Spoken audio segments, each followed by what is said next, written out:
baby.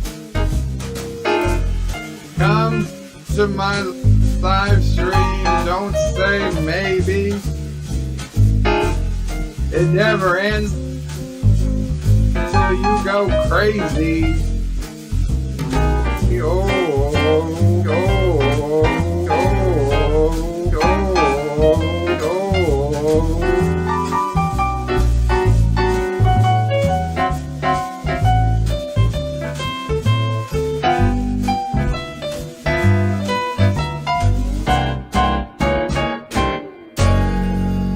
I'm just a streaming dirtbag, baby. Come to my live stream, don't say maybe. It never ends till you go crazy.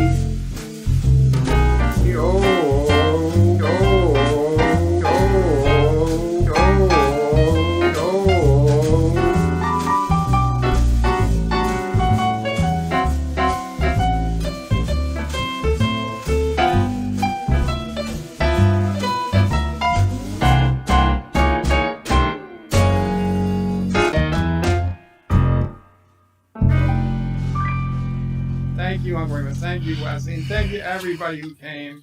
Now that's a franchise I'd watch.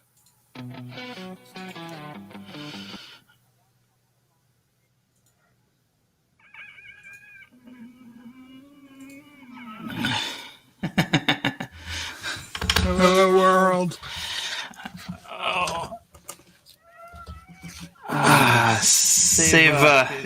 Bird, will you please give me your introduction unencumbered by our host, please? Hello, world. It's Birdo Pray 5, Kapla. And how's it going, apes? I was... No, what's yours, Michael? Don't forget to wipe. Apparently, you set up some type of echo. I will. Let me turn my headset down. I'm right by the microphone. There we go. Let's try that. No, I'll never forget that when one day you tried to end your show with a sign off and you just kind of nothing came to you. So you just said, "Don't forget to wipe." And then yes, I remember that. And yeah, thank you, Professor. I had my audio muted. Let me know if the echo is taken care of since Darren fixed his thing, because that's probably, since my audio was muted, I'm assuming that it was probably Darren's that caused the echo.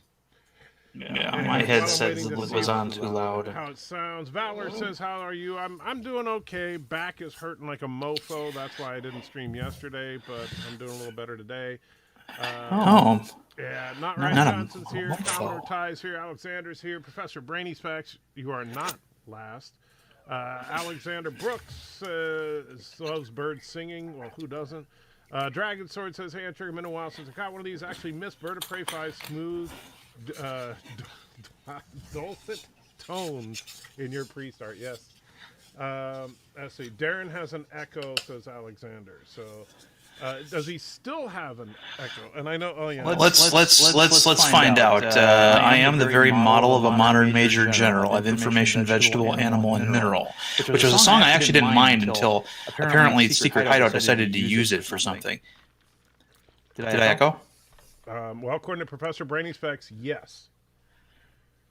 Maybe Professor Brainy Sex is high. Professor Brainy Sex? Is that what you Yes, he finds a way to make it boring. Maybe Professor Brainy Sex. Yeah, you're definitely... when I turn up the audio on the live stream, you are definitely echoing.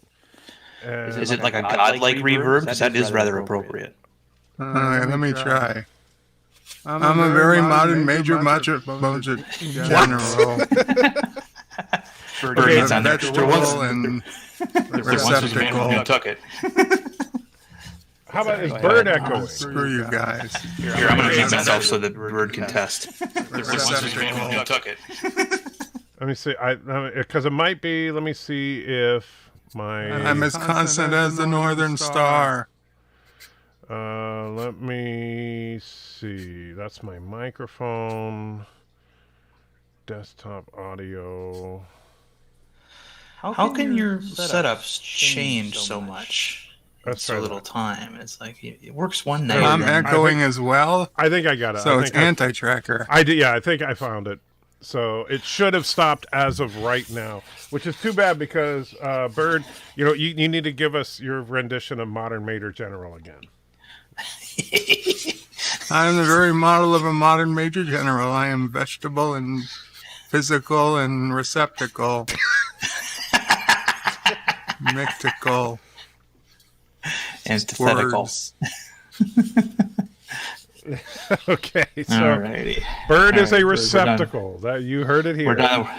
We're done laughing at you tonight, Bird. All right. So obviously, it is sad, but Bird of Prey 5's avatar, Christopher Plummer, has passed away today. Although I have to say, now I understand, and this is all I know. I don't know if you guys have heard more at this point, but all I know is that apparently he died from a blow to the head. Breaking up, anti-tracker. Yeah, he fell. That's what it says on Wikipedia, was that he died from complications after a fall. Okay.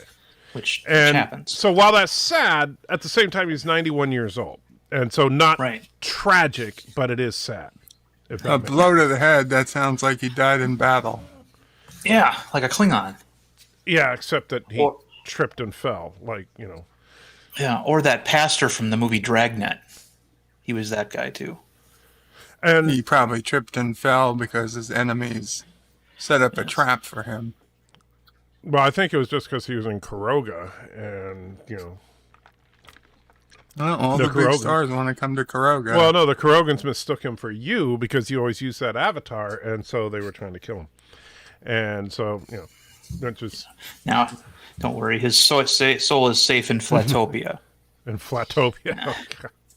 Is that what your nation is called now, Flatopia? Yes. The national haircut is the flat top. Every man has to get a flat top, just like their beloved leader, who is not me. Well, who's the leader then? I don't know. It's a fictional leader. I'm still working on it. Okay. So anyway, guys. So yeah, that's actually that's the downside is that Christopher Plummer has passed away. Although, like I said, anyone that makes it to 91, hey, that's a celebration.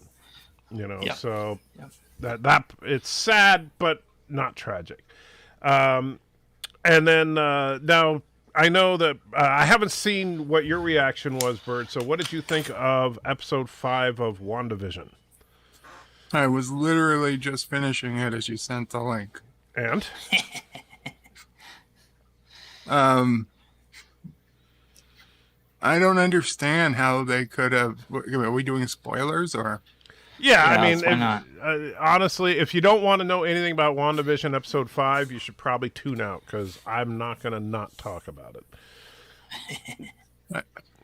How could they dare say Captain Marvel had a chance without saying Thor did? Well, Thor came closer than anyone else. Honestly, it's funny you say that because I said... It pissed me off. Yeah. Now, Wanda actually manhandled Thanos, right? Like, Wanda straight up beat him in a fair fight. Captain Marvel, the headbutt thing was kind of stupid, but whatever. And Thor actually came within, millimeters of actually taking Thanos out, but his own arrogance stopped him from one-shotting him. Right. And so I would say that, but what I was actually more upset about was how the heck does Wu and Monica know the details of everything that happened during that fight? See, that's where I kind of get a little bit suspicious because when Wu mentioned that, Monica had a confused look on her face, like she's almost, now you're meant to think, oh, you hit a nerve because that's my auntie Brie Larson, but maybe it's something else. Maybe she's like, mental note. Wu knows what happened on that battlefield, and maybe that'll come into play later because this episode clearly, at least to me, indicates that Wanda is not the end-all be-all of this mystery. It's not just about her wanting to have a family with Vision anymore. There's something else going on here, and I think there's another big bad that hasn't been revealed yet.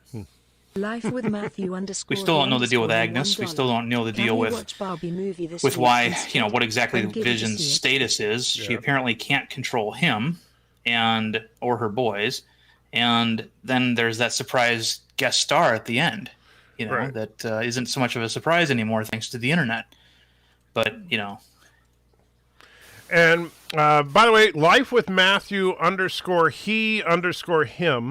I'm not sure what that's about. Donated $1 and said, "Can we watch the Barbie movie this week? I'm giddy for it."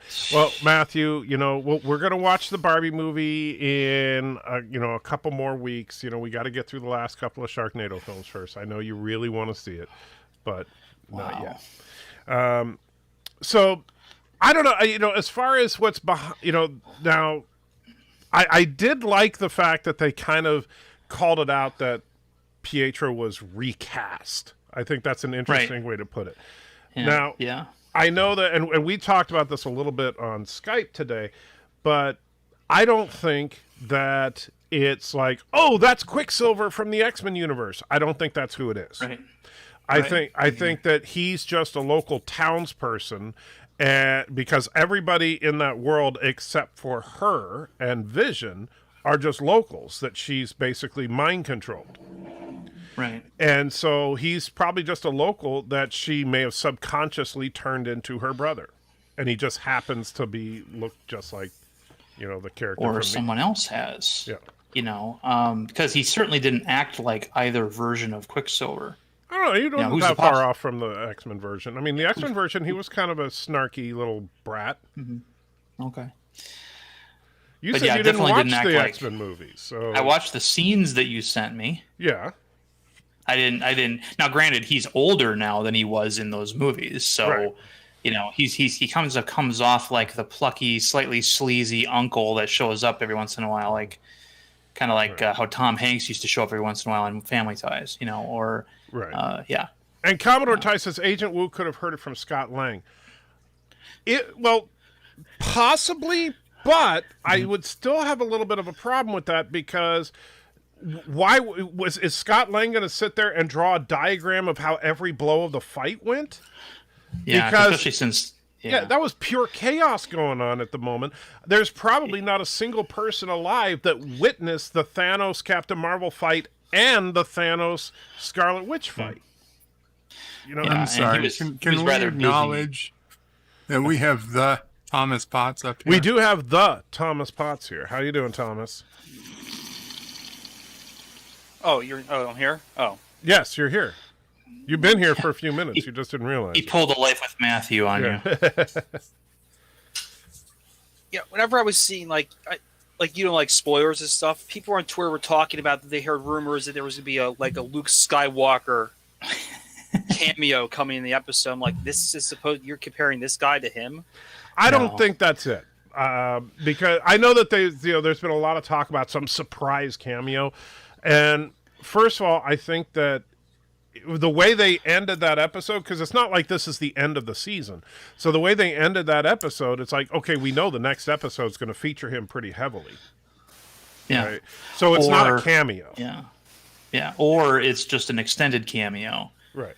Who knows? What I think, as far as if there is to be a big surprise cameo in this series, I think it'll be Doctor Strange. Me too. I think it'll probably be him, but there's another possibility I'm thinking. Who else is crazy in the Marvel movies? Think about the... Bird is crazy, but in the MCU, in the MCU, not just the MCU now that we've got an actor that played Quicksilver in the other movies, who's the craziest one from the Fox? What are you thinking, Deadpool? Deadpool is a possibility at this point. I think you're all crazy. It's going to be Stanley. No. They're just going to prop his body up there and do a weekend of Bernie's with him.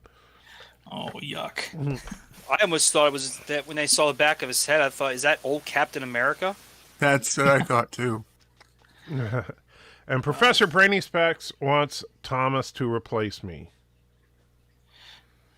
So, congratulations, Thomas. It's your channel now. I'm out of here. You can just drag him up so he can take the #1 spot. So, no, but I think that now Deadpool is a possibility, but I don't think that would work for this show. I think it would break the tone of the show. Well, here's the thing, though. You've got all this stuff about breaking the fourth wall happening with this sitcom gimmick. True. And so they could work it in, but you'd have to have somebody either more clever than I or give me enough time to figure it out, and I can probably do something reasonable. But I agree it's a long shot, but there is that option. Obviously, Doctor Strange, I think, is, since we know the next Doctor Strange movie has Wanda in it, we know that the title is, I think a lot of people are basing a lot of this on there. Also, I got to keep in mind, we were supposed to be able to have seen the Black Widow movie before now. So there might be a huge piece missing. Right. Peter, what was his name? Paul Bettany also said that there was a scene that was supposed to happen in the mid-credits of Endgame, and they removed it. That showed Wanda opening a drawer at a shield or sword facility and seeing Vision's corpse in there, and they pulled it out. So obviously Bettany played the corpse, so he knows he was there. He was in the drawer. So this, what they've been planning here is not, or this show has been in the works for some time, at least on a conceptual level. Right. And by the way, Orville Nation throws $5 in. Thank you so much, PJ. It says, "Hail to our beloved Christopher Plummer, R.I.P." Yes, indeed. And thank you, my friend. So as you can see, Bird of Prey, because he has, no respect for the dead, is still using Christopher Plummer's image as his avatar. But hey, that's all right. Oh. Well, at least we now know Vision isn't a fake, like a hallucination. Yeah, but we still don't know what his actual status is. Right, we don't know if he's alive or dead. Yeah. Was he alive in the first place? I mean, we don't even know that. So, I mean, he was able to pick up Thor's hammer, and the explanation given was that he wasn't exactly, alive like the rest of them anyway. So, And, the interesting thing about that is that brings into question, they kind of establish in this episode that one thing that Wanda cannot do is bring back the dead, right? Right. Or she says she can't. Right. Yeah. And I would buy that. I don't think that she can resurrect people. But that being said, if Vision's just a machine, she could repair him. Right.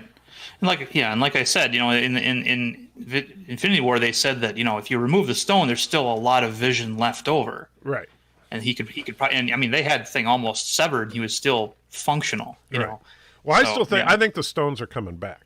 I think that part of with the Multiverse of Madness, and I think it's going to continue on into the Spider-Verse film and stuff, is that I think that with all the stones destroyed in our reality, it's going to cause all sorts of problems until they're recreated.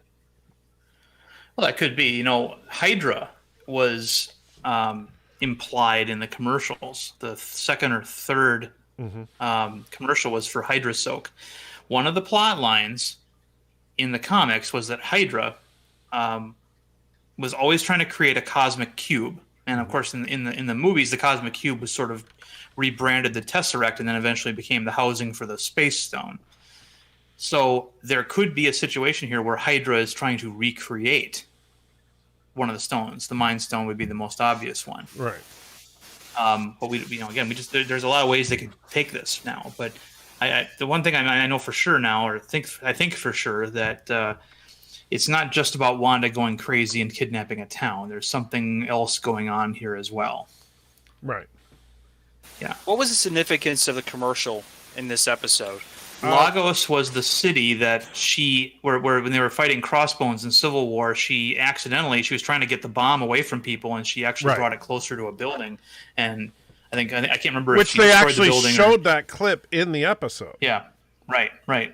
And, the thing about it, this character that's the director of S.W.O.R.D., I can totally see why he thinks the way he is. He doesn't know what the audience knows. Right. And it's the same way they used to characterize General Ross in the comics. General Ross was the antagonist in the Hulk comics, but he wasn't exactly a villain because he thought he was doing the right thing. Yeah. Who wouldn't want to capture the Hulk? Look what the Hulk does. He breaks all kinds of stuff, and he's relatively dangerous. So, and then here she is kidnapping a town, and right now there doesn't appear to be an Avengers team. It's 3 weeks after the end game story, right? And we don't have. I'm sure that all the superheroes are recuperating. Thor is we out don't there. know where they are. Hulk is probably still active, but we don't know what the status of his arm is yet. Right. It's so stupid that thing didn't heal right away. But Well, how many times in the MCU movies this stuff happened and the other Avengers could have shown up and done something, but they never did? True. They're always off-world or doing something else. Well, but at the same time, if they did show up for everything, then there wouldn't be a solo film. That's exactly. Yeah. But the Avengers aren't like DC characters. DC characters are always on patrol. Right. Superman every evening flies out over the city looking for looking for any signs of trouble. Batman does the same thing. The MCU characters don't do that. They wait for shit to happen first, and then they go and deal with it.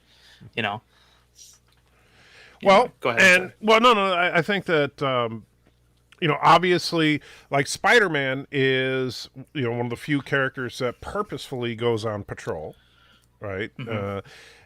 But you look at Iron Man and stuff like Iron Man is basically a force for political good. He's a a weapon that privatizes world peace, as he said, right? So he's about making political change. You have Thor, which is really more interested in the cosmic balance of things.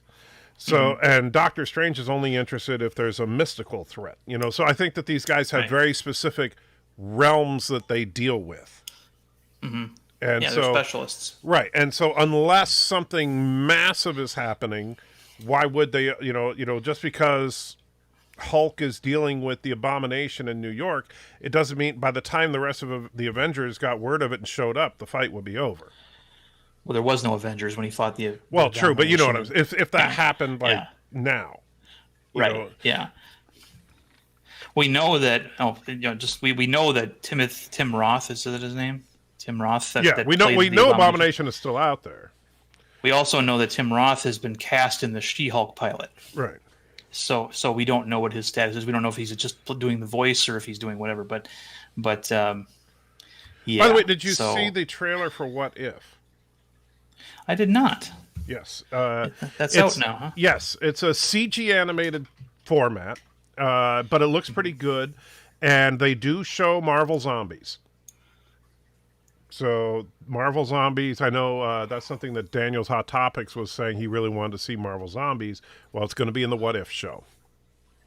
This looks rotoscoped. Yeah, if you look at what some of the stuff they're doing, like I know that obviously people in the Phantom Menace will be going off because of the fact that one of the What If stories is what if Captain America was actually Agent Carter. Which is fine. They would have done that in the comics. They had comics like what if Jane Foster became Thor back in the friggin' 70s. They did that story. Right. So I mean, I know, but I'm just saying, people are going to complain about it because it's they just want a girl. But but I think that it looks like a good show. And yes, Commodore Ty, Marvel Zombies. I never read Marvel Zombies. My daughter loves Marvel Zombies, but they did a storyline in an alternate universe where a zombie outbreak happened in the Marvel universe. All the Marvel heroes become zombies, and eventually Galactus lands on the Earth, and all the Marvel zombies eat Galactus. That actually happens. That's a thing. Huh. And so, to me, I say no, thank you. But I can deal with it as a what if, but I don't want a big old thing about that. And let's see. Commodore Dice says, one thing I'm curious about, if the Mind Stone was destroyed, how was Vision able to still use it in this episode? Good question, but and we don't know yet. Hopefully we'll get an answer. There's a few possibilities. One is that Wanda may well have recreated the Mind Stone with her abilities. Another is that it's just his corpse and her subconscious is animating it. And because one thing that I think is interesting is that in this particular episode, Wanda and Vision had an outright, they almost came to blows. They had a domestic. Right. And so it's not like she is, puppeteering him directly. No. So weren't they supposed to be in Halloween costumes this episode? Well, maybe that's coming. Yeah, I'm sure. Yeah, obviously not yet, but yeah. When they get to the 90s, I don't know if they're going to be a sitcom or if it's going to be more like a reality show where because we know that eventually they get to the reality show idea where she's talking. It's like after every scene she's interviewed, right, talking to the camera. Talking to the camera, yeah. So, and there's where Deadpool could come in. But anyway, not that I'm not going to die on the whole Deadpool coming in thing. But I just thought, wouldn't that be? It would be funny, but I think that would break the tone of the series as a whole. Even though the series, especially the first couple episodes are played for laughs. Mm-hmm. Underneath it, you get the serious tone of what's going on. Right. And I think that Deadpool could actually be used effectively as a cringe factor, too. Mm-hmm. It'd be, challenging, but you could do it. But, or She-Hulk, obviously we know that she also likes to do that. But I don't know. I don't think that the TV show is going to be based off of the classic that we remember. It's going to be based more off of the Ally McBeal style.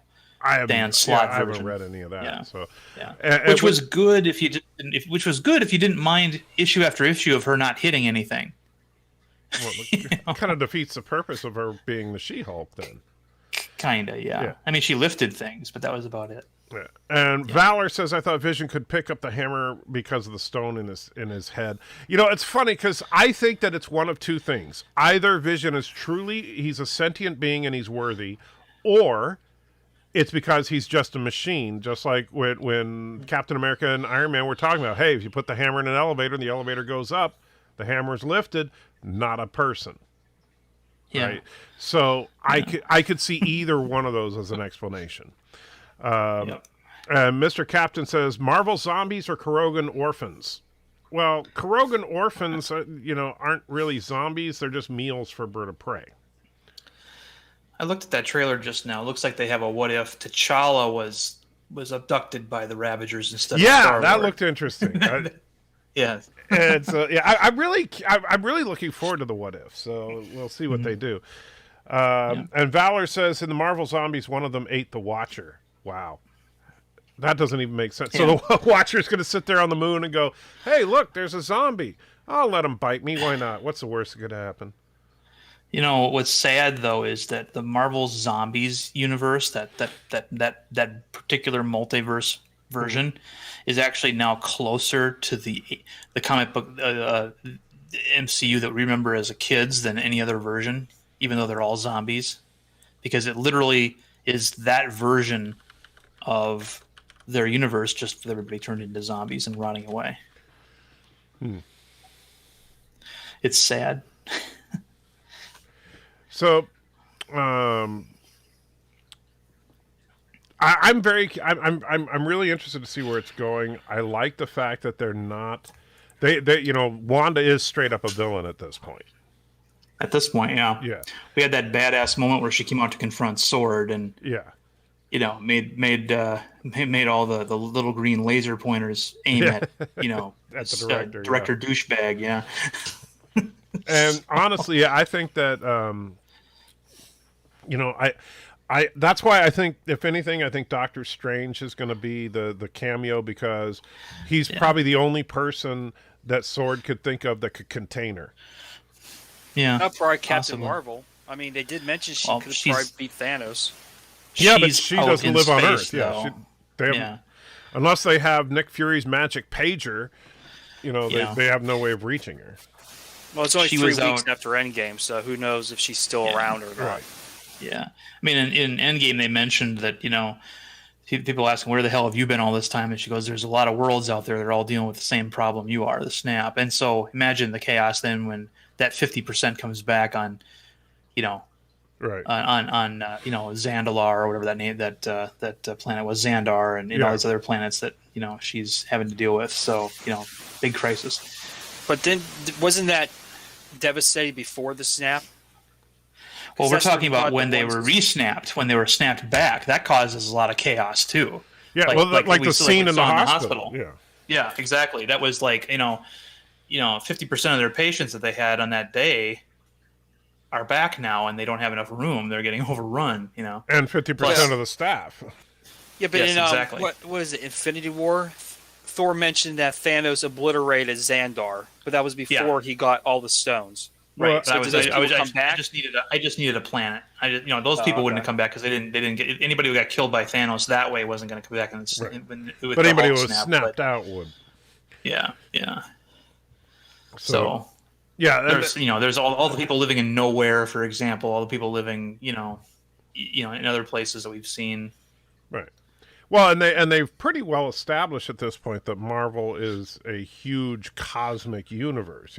Like 50% of the people back on what's the name of Jeff Goldblum's planet? Sakaar. Sakaar, yeah. 50% of them disappeared. Right. And so all these various characters all around the universe disappeared and are coming back, and it's going to be massive chaos. And so, which will be interesting to see is that going to be part of the storyline of Guardians 3? Yeah, we'll see. I mean, we've seen some set photos. It looks like we got Thunder Chad back, right? And why do you call Thunder Chad? I just learned what a Chad was like 2 days ago, and I'm just obsessed with the term now. What is the term Chad for then? I mean, a Chad is a hunky guy. I did not know that. Yeah, I didn't know that either. So what's the opposite of a Chad? Just a bird? Oh, I don't know. Probably a craw. No, I think a bird is probably the word. Bird is the word for an anti-Chad. You're gonna stop making he's fun not of even me. listening. I'm listening. Sure. Okay. I'm always listening. I'm always listening. Yeah. Let's see. Night Breeze said. The way he said that was very creepy. Yeah, well, Bird says a lot of creepy things. It's like I don't hate you because you're fat. You're fat because I hate you. Things like that. I think it's kind of disturbing that Bird, dislocated his, clone's fingers just to get him to pose with the right, the Vulcan salute there. That was kind of jacked up. Oh man. So Night Breeze He did him.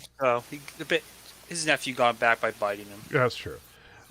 Since they're using TV shows for WandaVision, could there be a connection to the Mojoverse? I doubt it, because this looks like it's entirely created in our universe. But that's Mojo also would have been part of the X-Men package. So now, granted, the Fox people never used Mojo or the Mojoverse or anything like that kind of stuff, but. Right. It's an interesting idea. There's other television-themed villains in the Marvel Universe. I think, like Arcade, for example, characters like that. But I don't see that. Honestly, that would make sense if Wanda wasn't the person powering everything, because Mojo could do something like that. But I don't think that's the case. Watcher closed the loop with the zombies. Okay, I haven't read it, so I did not know that. Renegade says, good afternoon, how you doing? Valor says, the Watch did allow them to eat him, but in the end, he wasn't really dead. Well, the Watcher's an idiot then. We've already seen Watchers in the Marvel Cinematic Universe in Guardians of the Galaxy, so it's we know they exist.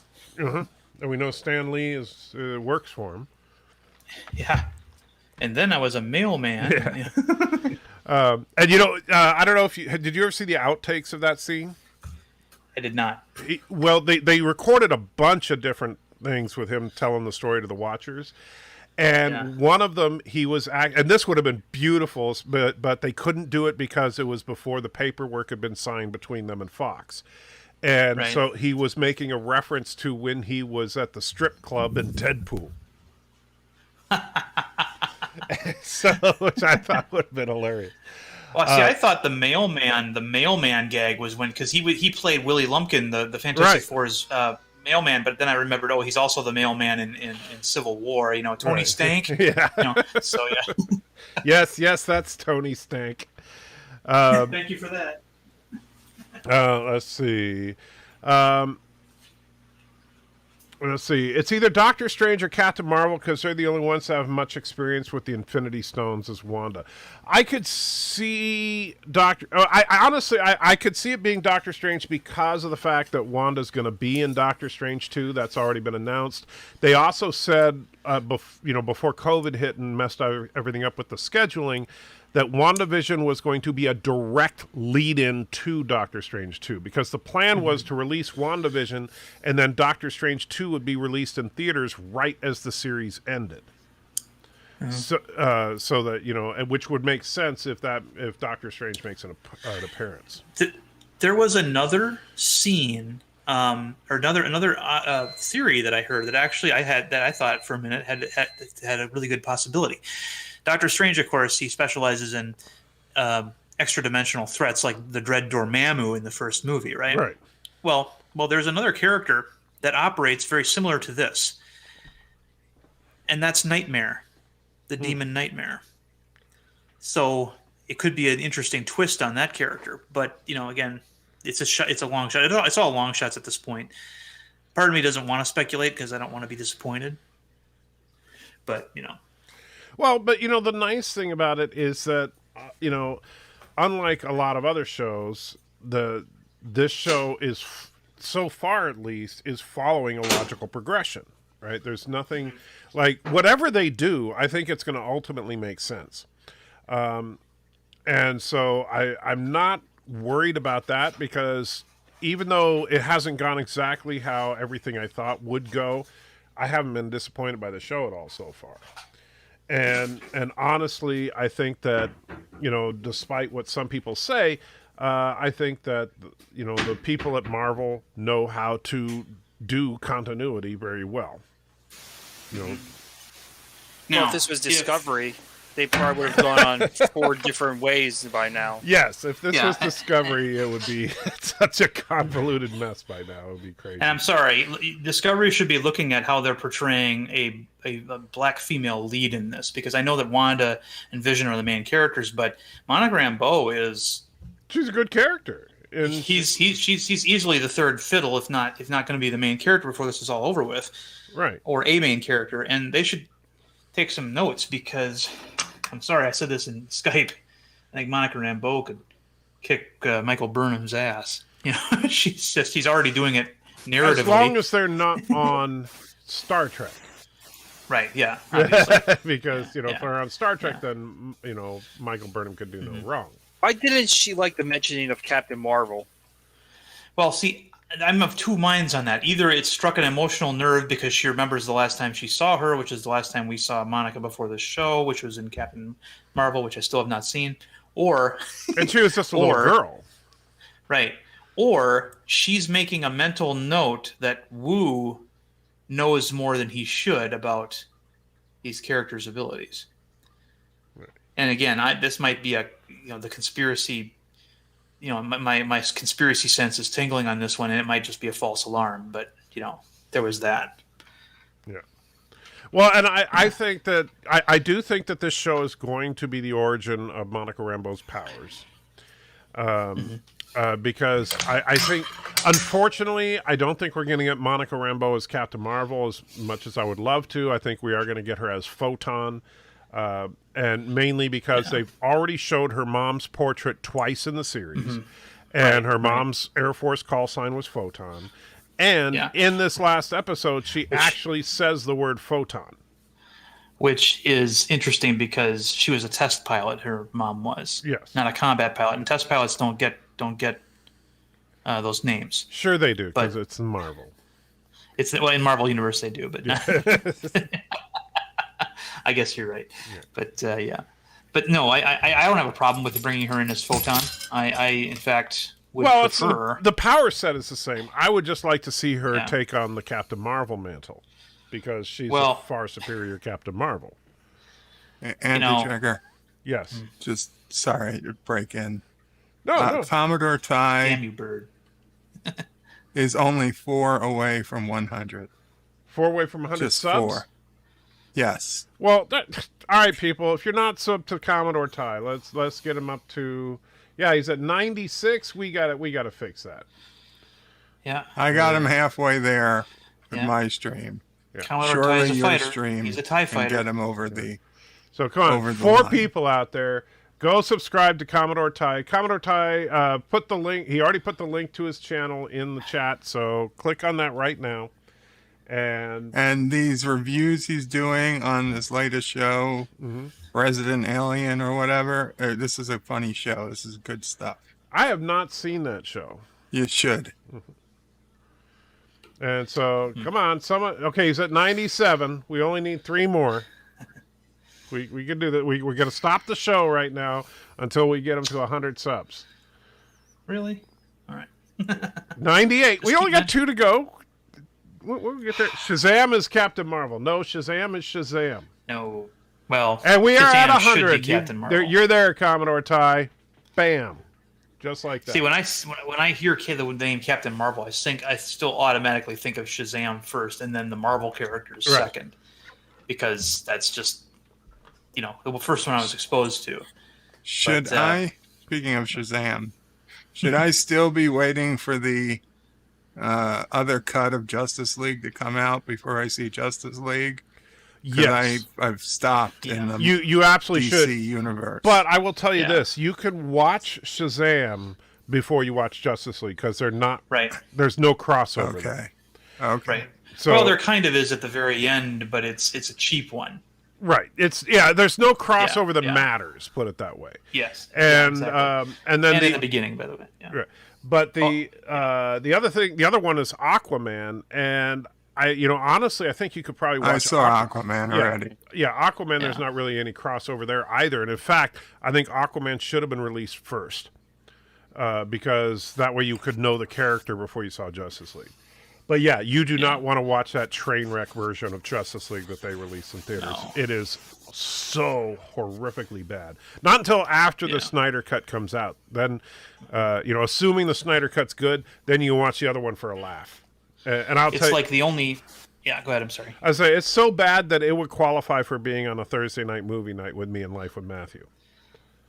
It really is that bad. Is that one of the movies in the MCEU? No, the DECU. Right. DCEU. Well, Matthew came up with the MCEU at the last virtual pub. Okay. He screwed up in the title, so he put MCEU. Okay. Gotcha. No, it's like I've never seen the actual theatrical cut of Batman v Superman. I've only seen the Ultimate Edition, and when everybody was complaining about it, and I saw it, and I'm going to see the Ultimate Edition, and I thought it was fine. I mean, I didn't like merging General Zod with Doomsday as one character, but and I didn't care for their interpretation of Lex Luthor. But other than that, And I agree with you on that, Darren. I think that I didn't particularly like that rendition of Luthor. I kind of liked him at the end. When he actually had the shaved head, I was like, okay, now he looks like Luthor. But I think the origin of Doomsday was stupid. They should have, but it is what it is. However, if that's what you have to complain about the movie, believe me, compared to the theatrical edition, you have no idea how spoiled you are. And and the thing that surprised me the most about that movie was how much I enjoyed Ben Affleck as Batman. I was like, this might be my favorite cinematic Batman now. He is absolutely my favorite in that movie, anyway. I mean, he was because he combined. He was like almost like a distillation of every version of the cool aspects of every version of Batman we've seen so far. Right. He had the hardware realism of the Christopher Nolan version. But then he also, I mean, I couldn't imagine, for example, the Christopher Nolan version of Batman fighting Man-Bat or Clayface or any of the more powered, Batman villains. But I could see the Ben Affleck version taking those guys on. They would exist perfectly fine in his universe because he exists in a universe with Superman in it. You know what we got out of this Batman better than I think any other Batman on film is that the warehouse scene. When Batman storms the warehouse, it's like, that is freaking Batman. Yeah. Oh yeah, that was Batman in all his glory, being the badass fighter that he is. But we've never gotten that on screen before. Yeah, and there's only a couple of moments where I was like, okay, that he gave that one guy the rock bottom. I remember that's the Rock's wrestling move where he just basically picks him up and throws him into the floor, and he's doing borderline superhuman stuff. It's almost like he's got Captain America level physicality. And then, but the one scene that I thought was a little that I got a little bit cringy about was when the guy comes up behind him and shoots him point blank in the cowl, and it momentarily stuns him, and that's it. I mean, what is that thing made out of? It's like whatever it is. Yeah, it's pretty tough. But at the same time, it would make sense that Batman would have some kind of super hardened cowl, and you just don't think about that. Yeah. Something that's able to resist a small caliber bullet like that was. Right. I suppose. And I remember, I can't remember whose run on Batman it was, but there was actually, I remember at one point he said that like the entire bat suit was bulletproof. And that's part of the reason that he has the big yellow bat on his chest is to distract people from aiming at his face. Right. That was Frank Miller who said that in Dark Knight Returns. Okay. Yes. He asked rhetorically, why do you think I have a target on my chest? It's so that they aim for that. Yeah. And that makes sense, because really his only weak spot is his face. And even then, only half of his face. Well, it was funny because then somebody asked at a convention panel one time, Frank Miller, so what does that make Robin? Is he Batman's decoy? Because he's dressed in bright colors, And Batman's in the shadows. It's like everybody's paying attention to Robin, and then he comes, and Miller said that well, that's an interesting idea, but I don't think I could get away with going that far, Yeah. But yeah. And Valor says, I once heard that Marvel can only use Captain Marvel as long as they use it. Otherwise, they don't. For a while, it reverts back to DC. No. That is in fact, it's the opposite. Yeah. It's the opposite. And, and the thing is, when DC and Marvel were publishers that were just like a block away from each other in New York City, they had a gentleman's agreement between the two companies that said, that, okay, you can call, DC, you own the Fawcett character now. You can call him Captain Marvel. You just can't have the words Marvel appear anywhere in your cover. So the comic was in the TV shows were all called Shazam, right? And that led a lot of people to believe that his name was Shazam. And when Marvel was bought by Disney, and Disney's legal team are like, no. You can't call that character Captain Marvel anymore at all. We own it lock, stock, and barrel. DC, in order to use the character, they had to play on that misconception and just call him Shazam from now on, which ironically makes him the only superhero who really can't say his own name. Yeah, which I actually thought is kind of a interesting, dilemma. If you think, who are you? I'm the hero, Yeah, Captain Sparkle Fingers, or whatever. But no, that was the thing is, writers had to deal with that problem also with even before that illegal change with the character of Captain Marvel Jr. Right, because Captain Marvel Jr. shouts the name Captain Marvel and turns into Captain Marvel Jr., which meant that he couldn't say his own name. Yeah. Mary said Shazam, Billy said Shazam, but Captain Marvel Jr., Freddie Freeman, said Captain Marvel. Right.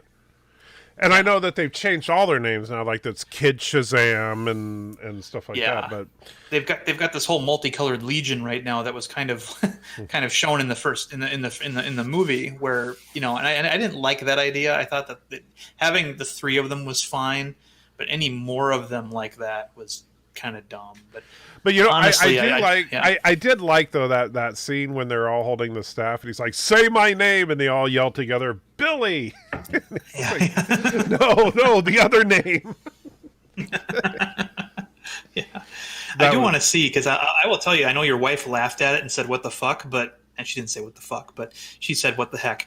At the end of the Shazam movie, when the worm guy shows up, I can't remember his name to save my life right now.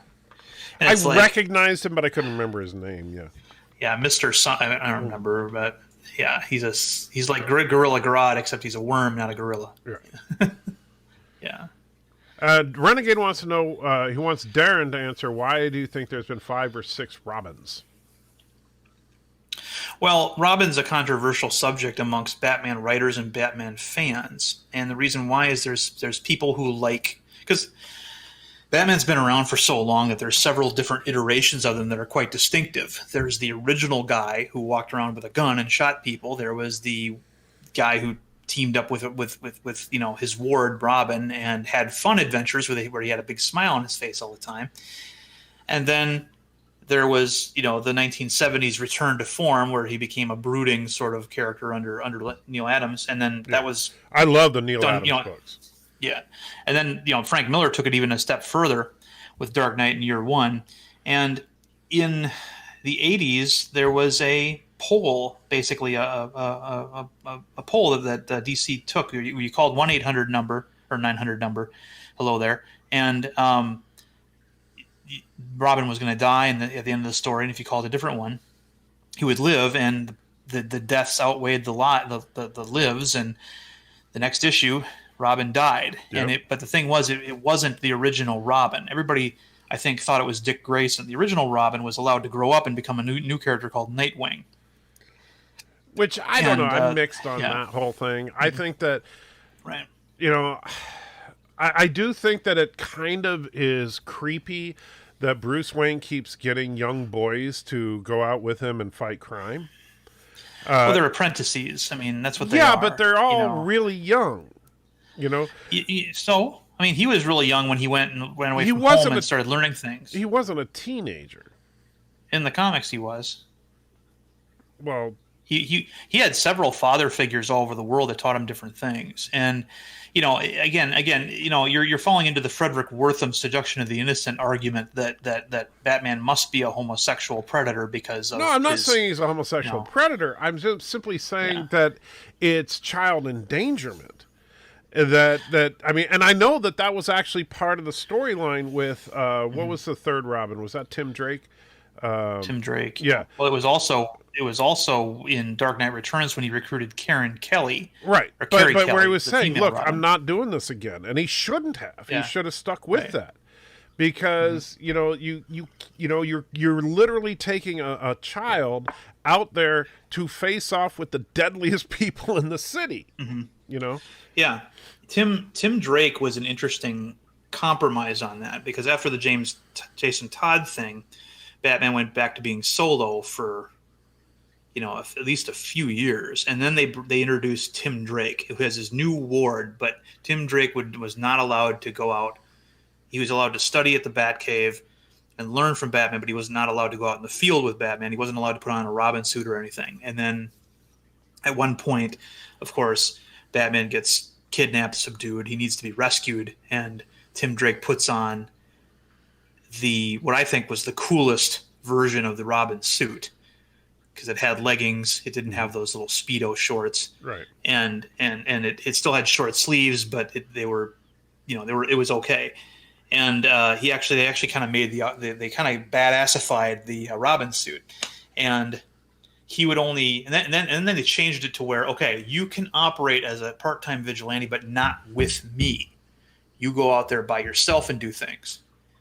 And so it was like Batman and Robin were two vigilantes that operated independently, but still used the same Batcave as their headquarters. Right. It was weird.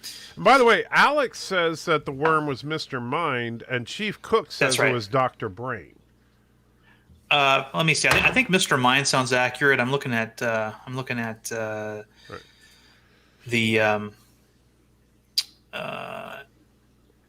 and Jason Todd came back to be Red Hood, but that was a retcon. Very stupid. That he very lived. Stupid. Yeah. I can't stand it when they kill off characters and make a great story out of it, and then some hack comes around later and says, "I'm going to resurrect him," or her, like they did with Elektra and Kurtzman. Goodness! They did that with. I mean, the only guy who actually was able to do it and make it make sense was when John Byrne was tapped along with Walt Simonson to bring back Jean Grey. And they established that the Jean Grey that died was actually the Phoenix entity and not the original. I thought that was okay. But I think they should have left her dead. Chris Claremont didn't like it. He's like that was the greatest story we ever told. And all of a sudden you want to say, we were just kidding, He didn't like that, but we did get a resurgence and interest in the original X-Men out of that. So I thought it was okay. But yeah. I wasn't a fan of it because I think the Dark Phoenix story was an awesome story, and and in fact, one of my absolute favorite issues of X-Men was Eulogy, which was the issue after the death of Dark Phoenix when Cyclops quit. Yeah, and that was a wonderfully done. It was basically just retelling the entire saga from the origin of the X-Men to her death. And then Cyclops basically saying, "I can't deal with this," and he left. And I thought that was a great had an issue. iconic cover too that's been parodied many times. I think you'll like the trade paperback that I sent you. That pay close attention to Cyclops in that one. Yes, in fact, it's right here. Oh, there it is. Okay, Yes. good. So, And thank you, Darren. One of the things you'll notice is Jean Grey is at the time this story takes place. Jean Grey is dead again, Okay. and nobody thinks she's really dead. It's a running gag. And it's like, oh, where's Jean? She's dead. Now, Well, is this the okay. entirety of Joss Whedon's run? Or No, is this, I was no, gonna no, say, no. 'cause There this were is pretty thin. Yeah, that's only the first 6 issues out of Okay. a run that lasted over 2 years. Okay. So I couldn't afford to get you the omnibus hardcover that had the whole thing in it. I'm No, sorry. that's all right. No, I was just like, when you said that, I remember you mentioned there was an omnibus, and then you said you were sending me the Whedon X-Men. Yeah. And I was like, wait, this is all he did? I was expecting so much more. Yes. Yeah, he did a lot more, and Yeah. and one of the things you'll notice is that comic book is structured like breakdowns of a movie. He literally was, John Cassidy, his artist, literally did it like how they break. What do they call that? I can't remember what it's called anymore. Storyboards. Storyboards for a movie, so you can totally see how if Joss Whedon was tapped to relaunch the X-Men, you could totally see how. Oh yeah, it's what very it'd be like. and yeah, the art style it's kind of hard to see, but it is quite very cinematic. Yeah, it's very cinematic in design. I honestly, and I think part of the reason that I didn't get into comics starting in the 90s was I saw the art shifting to this kind of a style, not necessarily Right. This work in particular, but just the more smooth. I don't know what the right term is, but it's no longer it no longer looks like a hand drawn thing. It looks like it was made on a computer. Yeah, I don't like the cinematic style. I don't Yeah. like a lot of what has happened with. There's no such thing as inking anymore. Right. They Like, literally this put the is a pencils great in- picture of Colossus right here, right? Right. Mhm. But that should be like a cover, and then the inside has hand drawn, hand inked. Well, Colossus. That was when you read that comic, you weren't supposed to know that he was going to show up, because he was also dead. You see, they were kept hinting that there's an X-Men that they're harvesting something from the body of a dead X-Man, and everybody assumes it's Jean, and they go in there to break Jean out, and it's not Jean, it's Colossus. And that was the big surprise there that you kind of spoiled for yourself, but that's okay. Arabic says, "Is there a Blue Beetle comic?" I actually have Blue Beetle #1. Not the relaunch of Blue Beetle after the DC Crisis, but the original Blue Beetle #1. You talking about the Ted Kord Blue Beetle, or the one before him? I'd have to look at the one that had magic powers, or the one that had the beetle ship? He had the Beetle ship. Okay, yeah, he was the basis for Night Owl in the Watchmen series. Yeah, which I actually think that's kind of cool. The idea of him having a vehicle-based superhero like that. Yeah. So, but yeah, I have, but that was not a DC comic back then. It was I can't remember the company, but it was bought out by DC. Charlton. Yeah. Charlton. Yeah. So, and Charlton Comics was all bought the out Watchmen. Yeah, all the Watchmen were based on Charlton Action Hero Comics. Their superhero lineup, including the Question and Captain Atom.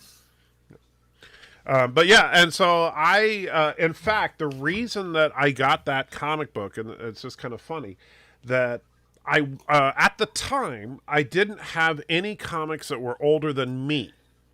And so I wanted to get a comic book that predated me, but I couldn't afford anything good because, getting old comic books, especially before the collapse of the industry, was difficult. Arabic sold $1. And Arabic, thank you so much. Throws a buck in. I truly appreciate it, my friend. So I found at this comic book store, they had Blue Beetle #1, really good shape, but it was only $5 because nobody cared about Blue Beetle. And it was just one of those nobody characters. I was like, but I saw it was published before I was born. I can't remember what year it is now, but the Sumerians made comic books. What now? He's saying the Sumerians made. They were cave drawings more than comic books. Anyway, but it was Charlton. Yeah, so I bought it, and then it was just like. The next year that Crisis brought Blue Beetle into the DC universe. And so that comic book store was like really pissed the next time I walked in because they had a bunch of people trying to get old Blue Beetle comics. Anyway, that's the way it goes. Yeah. But thank you, Arabic. I do appreciate it, and I love, by the way, your avatar there. And yes, there are plenty of comics older than me. I'm not that old. Thomas is just being. Oh, mean. That's what that joke was about. Okay. Yeah. Gotcha. Get it? The Sumerians, birds Hieroglyphics, and cave drawings. Yeah. Okay. Yeah. I'm sure the only Charlton comic I ever owned was an issue of the Bionic Woman, because they had the license to do $6 Million Man and Bionic Woman when those shows were fresh and current, and so yeah. Chief Cook wants to know how many comics heroes have a name Adam. Wow. Well, there's the Atom. There's Captain Atom. I don't know many more after that. Well, there's Adam Warlock.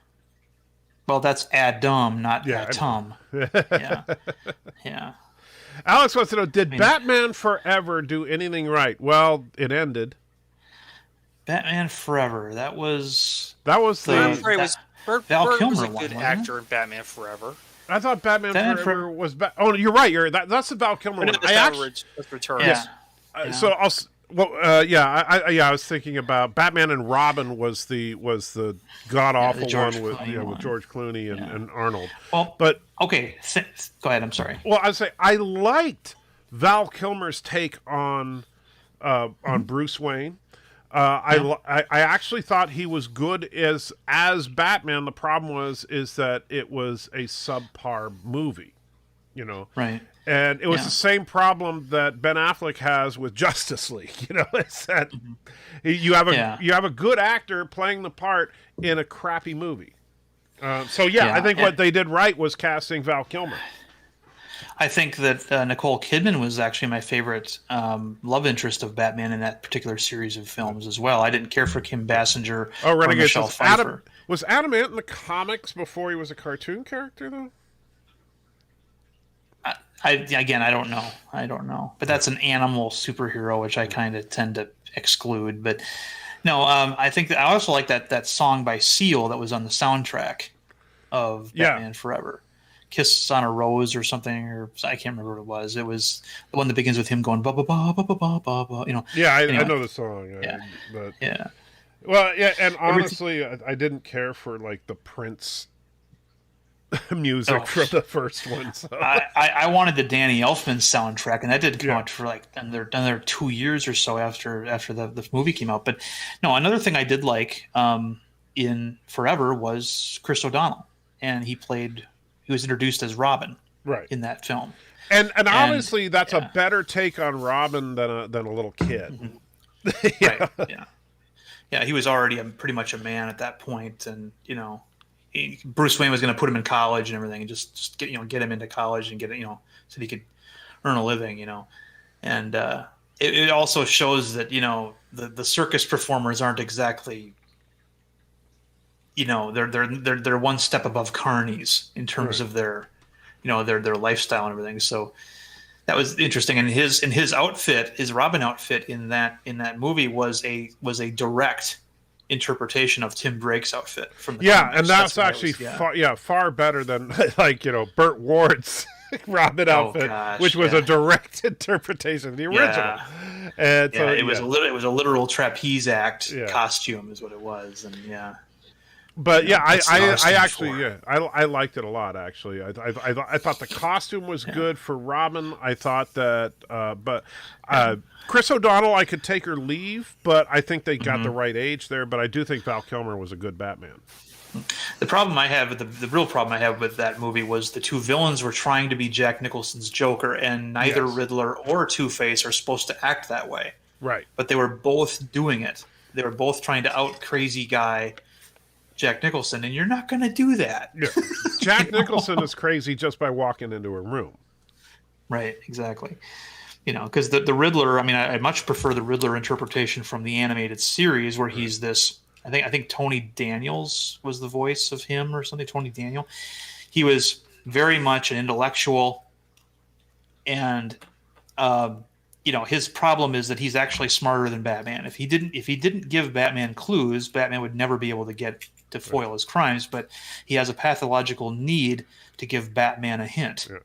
And Captain Trek, please don't wake up Bird. Let him sleep. I like Frank Gershwin as the Riddler from the TV show. Yeah, he was I am another awake, laughing, Captain. giggling kind of person. But Two-Face, on the other hand, he's different, interpreted different ways. I think Richard Mall, who played him in the cartoon series, did it best, where he would flip-flop between nice guy Harvey Dent and ruthless Two-Face sometimes in the same scene. He literally was a bipolar character. Right. And Tommy Lee Jones did not tap into any of that for his interpretation. He just jumped around like Jack Nicholson acting goofy. I think that honestly, like Jim Carrey was such a miscast. Because I mean, as soon as they said Jim Carrey, I was like, no, Jim Carrey. That's when he was popular on right. movies, so. Well, they got him at the time, but because he was a big name at that time. But he's one of those guys that it's like, you're not going to cast him in a serious, in a serious role at all, right? He's going to be zany. He's going to be completely over the top, and that's not Riddler. Like you said, Riddler's an intellectual. Riddler is supposed to reek of intelligence, right? Mm-hmm. Just like I didn't care for Danny DeVito's Penguin because Penguin is not a grotesque monster. He's a sophisticate. Yeah. And so I think that even though like Jack Nicholson was not physically what I imagine the Joker as being, he nailed that part. Yeah. And I actually think that Jim Carrey could have played the Joker too, but if he'd had some discipline, he was certainly skinny enough, and he might have not even needed prosthetic makeup because of what he can do with his face. Right. Another guy who could have done it, of course, was Willem Dafoe. He didn't need the make. He didn't need. He just looks like the Joker. The trick with Willem Dafoe is to show him looking normal. That's. I mean, the best parts of him playing the Green Goblin were when he didn't have that helmet on. Yeah. And, in my opinion, they should have gone with they should have done the Mission Impossible thing where he's clearly wearing goblin makeup. Right. To make him look even more hideous. And then what he does is he reaches for his chin and then you cut away and then you come back and he's pulled the mask off, or you can do like what they did in the Mission Impossible movies where they CGI had him pull the makeup off that way. As a CGI trick, so it's an actual mask, but it's not really a mask. It's a makeup job, Too bad that Christopher Nolan Two-Face didn't get enough screen time. Like their interpretation of Christopher Nolan, of Two-Face was the kind of interpretation that couldn't have lived for much longer than he was on screen. Right, because he was literally dying the whole time. Oh yeah, he was. You cannot have. I mean, there's no way he could see out of that one eye because he had no way of blinking and keeping it moist. I mean, the thing was ready to fall out of his head at any time. I mean, granted, he looked like Two-Face from the comics, and I mean, I think the CG effects on Eckert was great, but I just. Yeah, he unfortunately, a villain that's that messed up, you can only have him once. Right. Well, the Two-Face in the comics isn't burned on one side. He was chemically burned, you could say, or chemically altered, but his flesh is still there. It's just been changed. He's just ugly on one side. But the Nolan films all wanted to go for a level of realism, a more realistic interpretation of everybody. I mean, Scarecrow is just a guy with a potato sack and some fear gas, and while you could say that that's what he is in the comics, they usually draw him much more supernatural looking. Right, and much he actually more, looks like a scarecrow. Yeah. He's anorexic. He's all kinds of things. So and Ra's al Ghul didn't have the Lazarus pit either. So which I was actually disappointed by. Because Ra's out of the Lazarus pit is scary as F. Oh yeah, exactly. and so unfortunately, that they just kind of, and then when they teased him for the third film, I was like, "Ooh, they're going to bring in the Lazarus pit." No, it was just a dream. I was like, his daughter. Yeah. His daughter Talia. Yeah, and yeah, worst death scene in a major motion picture ever was her death. But the I liked her in Anchorman too. Tim says he actually agrees with me on something. Well, Tim, if you'd show up every once in a while. We were supposed to be playing Path of Exile on Tuesdays, but you're never around, so whatever. And then Bradley says, what was the name of the bad guy in the Batman stories used nanotech to transform stuff? I liked him a lot, and no, it's not Brainiac. Well, Brainiac is in Superman. I'm not sure. Do you know what he's talking about? Not a fan, no. Okay. Renegade says, if that Two-Face hadn't bled out the infections, those open wounds would do him in. Absolutely.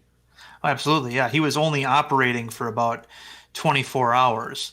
Yeah. He would have died shortly after anyway. I mean, that's one of the reasons why I think was his motivating factor for doing all the things he was doing. He was flipping a coin and killing you, and yeah. So I gotta say, though, I did like the scene in the limousine where he flipped the coin, the one dude lived, so then he flipped the coin again. Oh, but the limo driver's dead. That was a good one. I like that. So Jack Nicholson was the best Batman Joker in my opinion. As far as on screen, I agree. And I wasn't. I'll tell you when they announced the casting of Jack Nicholson as Joker and Michael Keaton, as Batman, I was one of the people that was pissed. I was like, you're gonna have Mr. Mom in a bat suit. And no, and Joker is not supposed to be a short, stocky toad, but dang, it worked. So, well, he's not my favorite version of the Joker. I mean, he should be, but he's not, because I didn't like the fact that they gave the Joker an origin in the film, because then everybody who watched the movie thought they knew the origin of the Joker. When I'm like, no, that's just the movie version. The version in the film doesn't really have an origin, and for many years didn't, and then you get DC conflicting origins about him. Yeah, exactly. And I much preferred, I'm going to say this, the Heath Ledger version, simply because of his mysteriousness. He was an enigma. Nobody knew who he was or where he came from. I didn't care for the art design of Heath Ledger's version. Oh no. I thought he looked horrible, but I do agree. It's a stripped down version. Yeah. I think that if the Heath Ledger Joker looked like the Joker, I would have been on board. Oh yeah. I liked certain things about it. I liked how every time he told the story about how he got the scars, it was a different story. And what Commissioner Gordon, or Captain Gordon as he was in that movie, said, what do you have on him? And he goes, nothing. He's got no fingerprints, and his fingerprints aren't on file. He's got no identification. Mm-hmm. All we found in his pockets were knives and lint. And that's the Joker. Yeah. Right.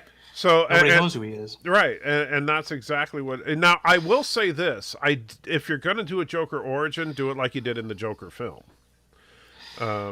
Because still have not seen that. You haven't seen the Joker film?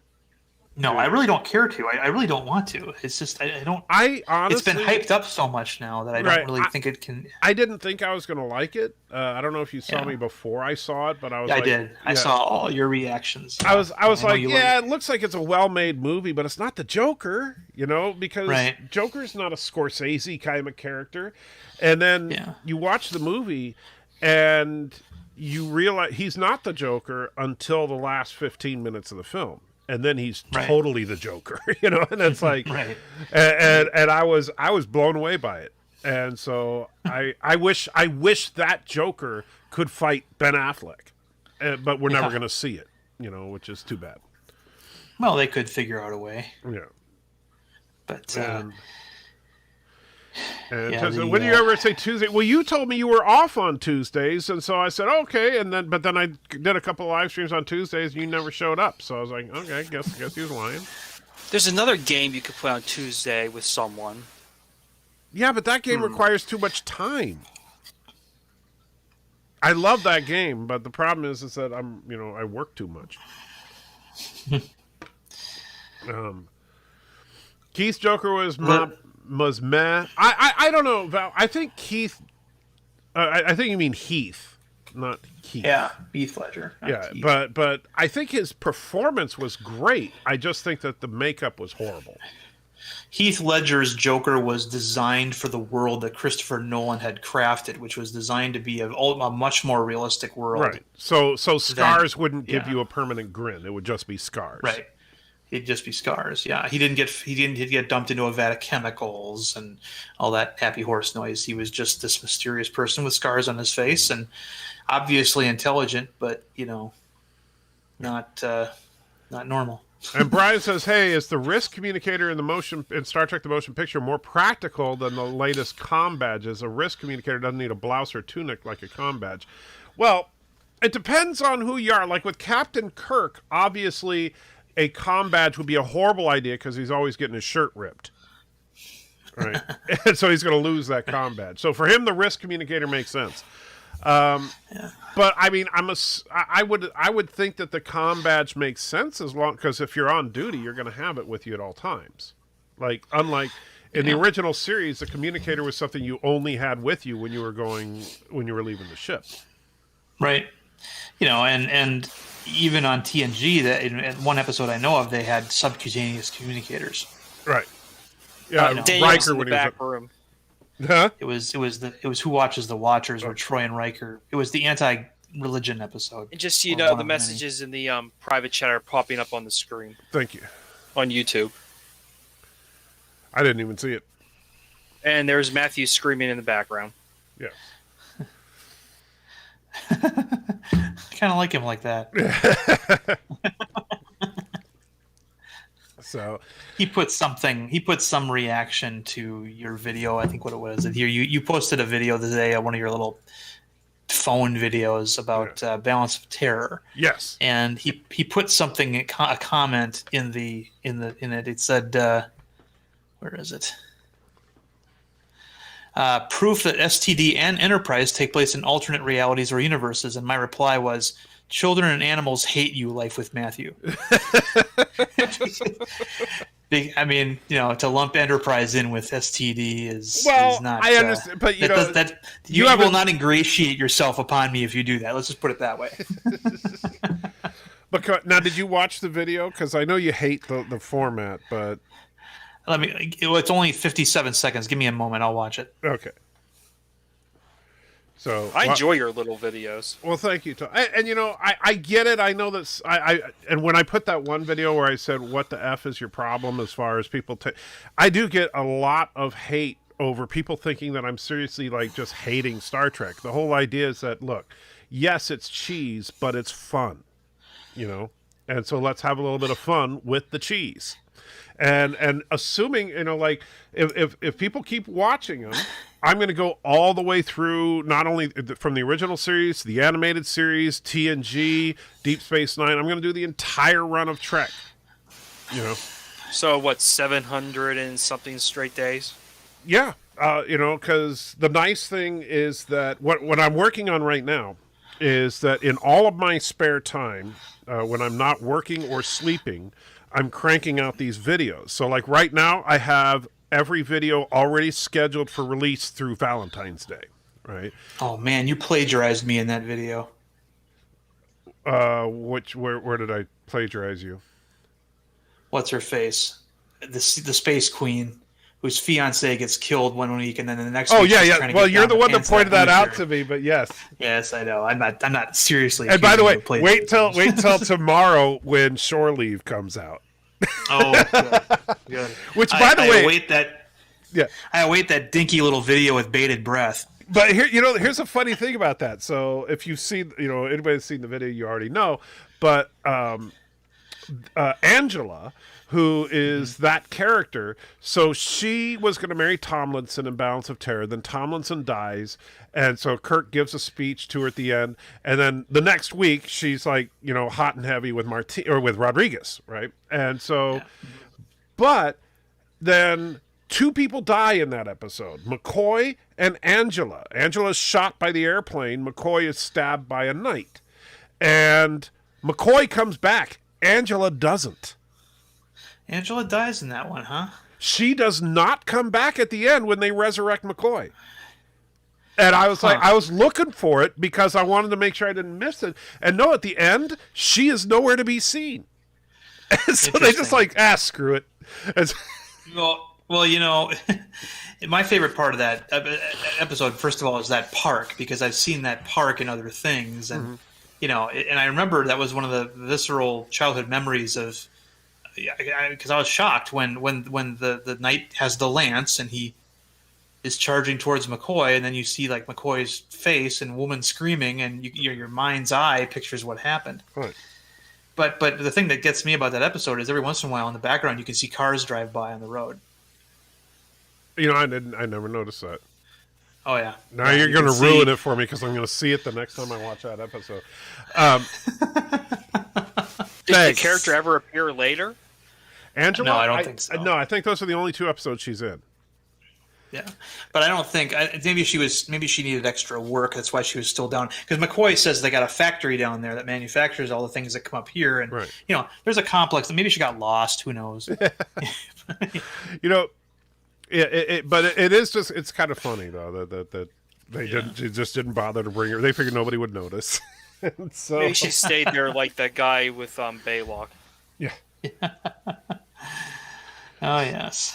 So yeah, she's just like, nobody cares because, hey, she didn't even grieve properly for Tomlinson, so now she can join him. But the funny thing about that episode, Catholic. and I do call this out in my short that'll come out tomorrow, but it's kind of strange. So they scan your mind while you're on the planet. And whatever you're thinking about, whatever your fantasy is, they just manufacture it and make it for real for you, right? Yeah, and which is kind of a cool idea. And so now, Yeoman Barrows is a guy tries to rape her, and then she's talking. She's describing her would-be assassin, the guy that's trying to rape her. And the other person says, "Oh, that sounds like Don Juan." And she's like, "Yeah, because I was thinking what a girl needs is Don Juan." So she wanted to get raped. Yeah, exactly. It's 60s television. It's like she literally was fantasizing. Wouldn't it be great if I got raped today? And so they're like, okay. Some of the dirtiest books out there were written by women, so it doesn't surprise me. There's a book out there. There's actually a series of books written by a woman named Virginia. Oh my goodness, what's her name? Well, anyway, the name of the book series is called Come for Bigfoot. That sounds like something you would write. Yes, no, but Virginia Wade is her name. She got the whole series of books called Come for Bigfoot, and the formula is this: women go camping, Bigfoot kills all the men, rapes the women, and then these women eventually try to get back into the woods because they liked it. Jeez. That's literally what it is. That sounds worse than 50 Shades of Grey. Yes, it is. I think she made the first book as a joke, and it sold really heavily, so she just started making more. But her Bigfoot creatures smoke weed, and they're like hulking hippies in the woods. It's bizarre take. Wow. So, yeah. And Brian, as far as I haven't had more thoughts about doing Howard the Duck or Adventures of Buckaroo Banzai, we may get around to that, but we've got a couple other movies that we got to do first. Night Breeze, like the Balance of Terror short. Thank you. Now, according to Memory Alpha, in the script of Shore Leave, she was coming back, but they never filmed it. Okay. Well, what's in canon? She's dead. Yeah, exactly. Or we didn't see her. Yeah. I mean, because they showed everybody in a group shot at the end. So that is true. That is true. You're right. So maybe she, Yeah, so I counted it as a crew death because she's shot dead and doesn't come back. So yep, I agree. You made the right choice. Would you have cast Poison Ivy would you have cast who would you have cast as Poison Ivy instead of Uma Thurman? I would have gone with Barbara Hershey because she resembles Silver Age Ivy. I don't know. Maybe Lore Reloaded. Yeah. Lore Reloaded as Poison Ivy. That would be that would be very disturbing. No, you can tell. What does Poison Ivy eat? She can't eat plants because she thinks they're sentient. So, does she eat animals? It's an interesting question. I don't know, but I never, honestly, I never gave a crap about Poison Ivy. I'm not a, I honestly, I'm not a big DC guy anyway. I do like the Neil Adams Batman stuff, but I don't think Poison Ivy really showed up in his run. She lives on sunlight. Yeah, she might be a breatharian. Let me see here. Now, when did Poison Ivy debut? I did like when Swamp Thing attacked Gotham. Okay. But okay, she first appeared in Batman 181 in June 1966. Yeah, so she's was been around. Yeah, she was around. I don't think she was a hugely popular character at first, and it wasn't until the ecology movement kind of got underway in the 70s when they probably started using her more. Which DC character should have a movie next? Flash, Martian Manhunter, or Green Arrow? Well, Green Arrow's got a crappy TV show. Flash was the Flash. Yeah, Flash also has a crappy TV show and a crappy movie character. And Martian Manhunter, we haven't seen anything of, so I say Martian Manhunter. Well, aren't the DC TV shows not connected with the movies? Well, no, actually, because they did and I haven't watched it, but they did their Crisis on Infinite Earths thing where Ezra Miller met the TV Flash. Right. So they are actually in the same multiverse thing. Multiverse, yeah. But I can think of a few different. I mean, Hawkman has so many different versions of himself, and some of them are actually quite cool. And that would be the one I'd want to go with next if I was them. But Hawkman, Hawkgirl? Not necessarily with Hawkgirl. You can keep her out of it for now. Would you go with the Alien storyline or one of the others? Well, there was an interesting one. There's okay. Did you ever watch the Bruce Timm Paul Dini animated series, the Justice League animated series? Because they had Hawk Girl in that episode, and she was a Thanagarian from the. She was an alien, but then later on, they bring out a new Hawkman, and he's the reincarnation version, and they tie in the aliens with reincarnation. And so they meld a couple of the major Hawkman versions into this one version, and it's actually kind of interesting from a fantasy standpoint. But I would either go with him. I'd like to see them try another crack at Swamp Thing, legitly. That show I saw, I guess, was pretty good, but they canceled it because it was getting more popularity than Batwoman. So I have not even watched a single episode of Batwoman. I'd love them to do a question show, but they'll question mess it up. Would be interesting, yeah. Mm-hmm. Yeah. I think Daniel wants to talk about WandaVision. Yeah, I'm gonna go ahead and drop off. I got a raid, so yeah, have fun with your raid. I'm gonna be wrapping up in a little bit, but Daniel, what's going on? Have a good one, Darren. And thank you, Thomas. So did you see WandaVision? I did. We were talking about it a little while ago. I didn't like how it started with the whole 80s sitcom thing. I was like, oh, it feels like, like Full House meets Family Ties or whatever. Like, I just didn't like it. I was like, this sucks. But then later on, I kind of liked it as it went on. Well, but I think it's the natural progression of the show, though, because Wanda is moving forward through the decades. Don't know why. Because why is she obsessed with American sitcoms? Because she's not an American. I wish they did Gilligan's Island. Yeah, that would have been funny. But I do think it's interesting that when Wanda left the alternate reality that she created in that bubble, she got her accent back. Because I was actually complaining about the fact that where's her accent? And there was like one line in one episode where it sounded like she had her accent. But when she stepped outside of that reality she created, she had her Sokovian accent. She had her Russian accent? I didn't notice that. Yeah. I thought she was speaking normal English. No, go back. And as soon as she comes out of that reality and confronts the agents of S.W.O.R.D., all of a sudden she is talking like this again. And I was like, whoa, okay. So it's all part of her make-believe reality that she doesn't have an accent.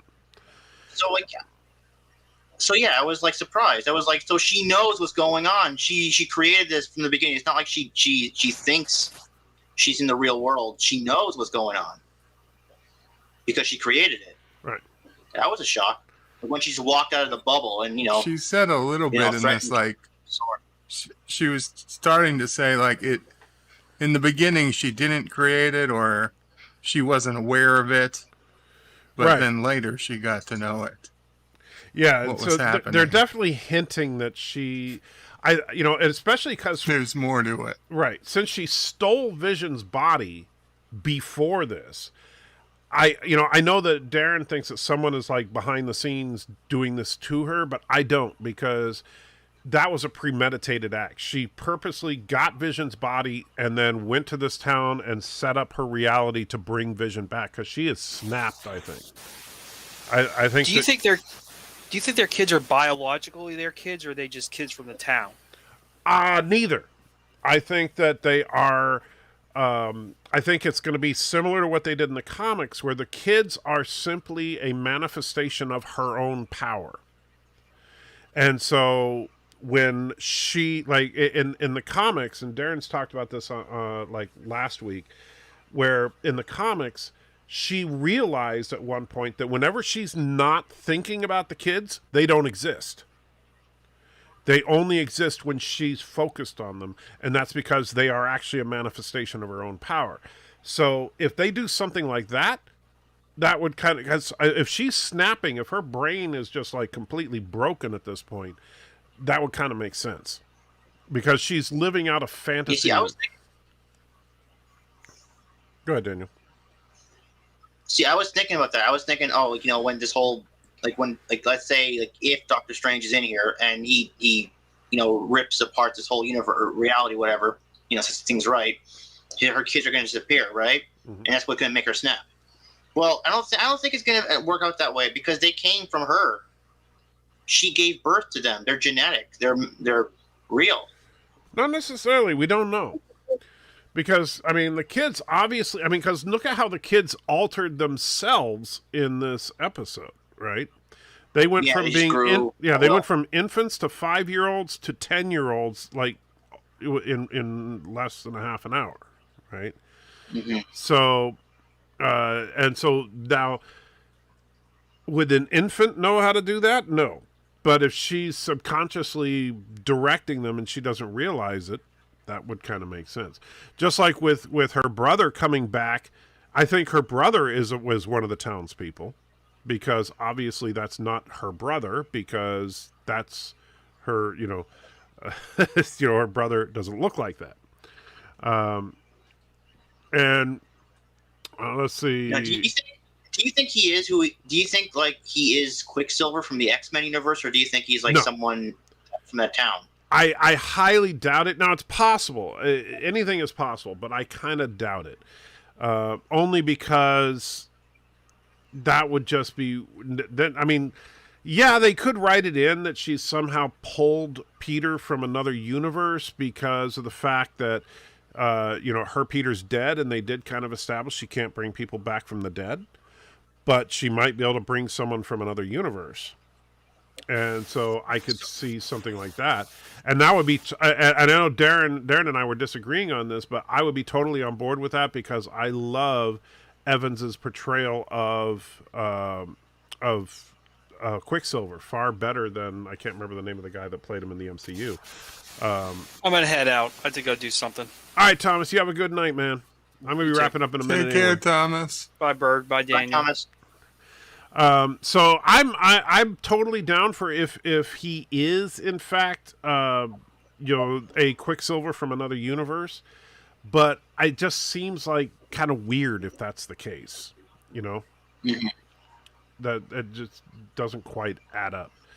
But I'm totally on board with it just because I really liked him, and but because there are rumors and theories that they're going to pull the X-Men from the Fox universe into the MCU. I really hope they do this. I don't think they're going to. First of all, I don't because Hugh Jackman is not going to spend another 30 years playing Wolverine. It's not going to happen. I heard that they actually got him to sign on. He's coming back. Presumably that's what I'm hearing. Well, I don't know. But I don't really deal in the rumor mill stuff. And honestly, one of the things that and I'm not blaming you for this, but one of the things that I was a little upset about is that I already knew that what's his name was going to be in this movie or in this show, that we were going to get this this version of Quicksilver, because when I watched it today, you know, as soon as the doorbell rang, I was like, okay, that's going to probably be him. And then, but Mrs. Antitricker had no idea. And so when she opens the door and the reveal of his face, she was floored by it. I was like, yeah, I already knew. And so that's part of the, and again, not pointing the finger at you, Daniel, but a lot of people do this where people want to talk about these rumors and stuff. But honestly, on a good show, to me, that ruins some of the fun.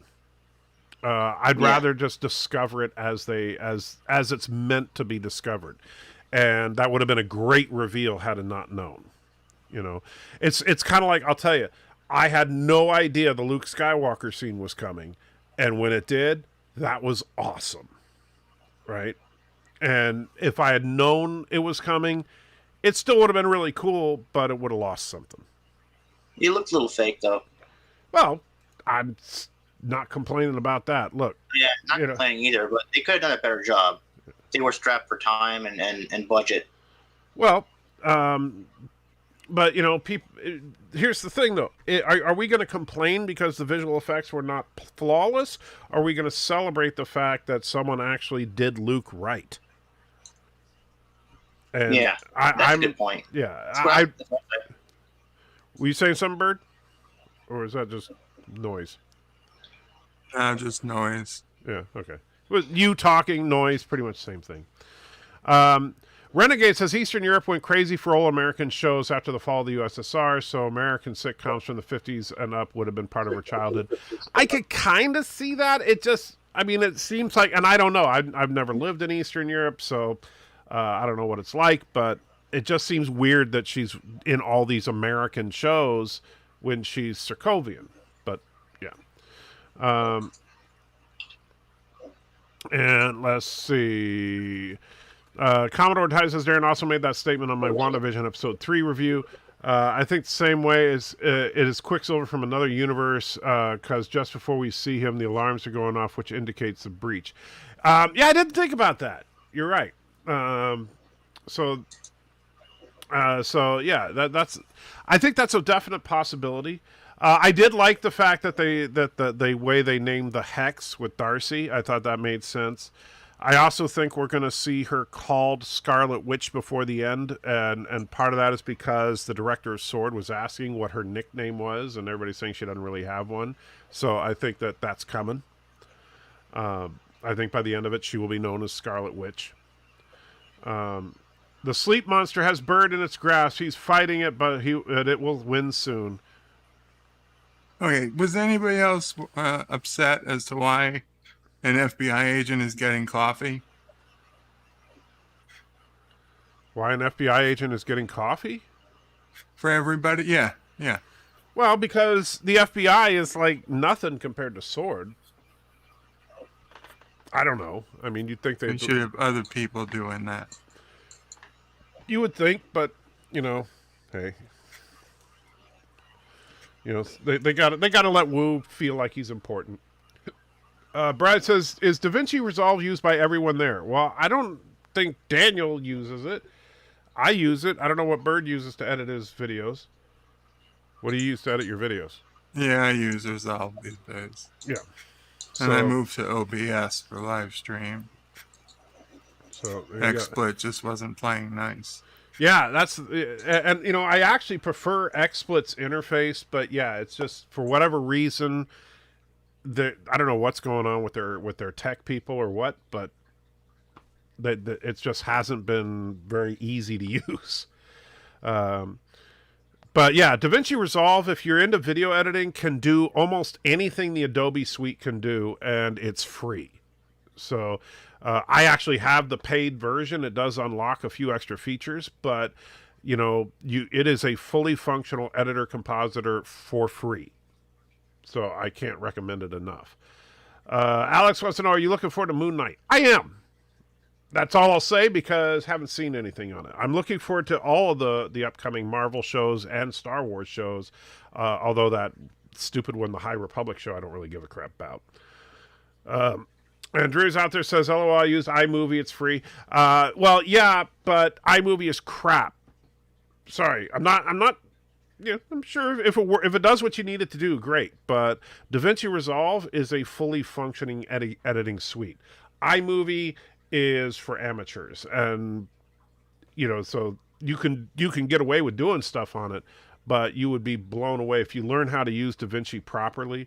What you can do with it compared to something like iMovie, it's night and day. Anyway, so Daniel, I think that I think that WandaVision has been really good so far. I'm looking forward to seeing where it goes. I know it's only got a few episodes left. If I were a betting man, I'd say we're going to probably see Doctor Strange. But if you know something, don't tell me. I just as soon discover it as it comes out. Chief Cook says, read my last comment. I know you said, where was it? Because got sidetracked.